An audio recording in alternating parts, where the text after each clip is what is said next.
నెయ్యి బాగా రాసేసి చుట్టూ రాసి మైదా జల్లుతున్నాను. కప్పు గులాబ్ జామ్ పౌడరు, పావు కప్పు బొంబాయి రవ్వ, అరకప్పు చక్కెర మెత్తగా గ్రైండ్ చేశాను, ముప్పావు చెంచా బేకింగ్ సోడా, పావు కప్పు నెయ్యి వేసేస్తున్నాను. ఇప్పుడు బాగా కలుపుకుందాము. కొంచెం కొంచెంగా కాచిన పాలు పోసుకొని కలుపుకుందాము. బాగా కలిపేసుకున్నాను. ఈ మిశ్రమాన్ని ఈ గిన్నెలోకి ట్రాన్స్ఫర్ చేస్తాను.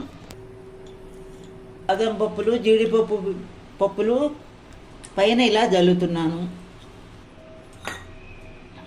గిన్నెలో ఉప్పు, పావు కిలో ఉప్పు వేసి స్టాండ్ పెట్టుకుని రెడీ చేసుకున్నాను.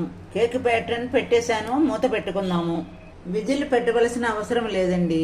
సిమ్లో అరగంట పెట్టుకోవాలి. అరగంట తర్వాత స్టవ్ బంద్ చేసేసానండి. హోమ్ మేడ్ కేక్ రెడీ అండి న్యూ ఇయర్కి.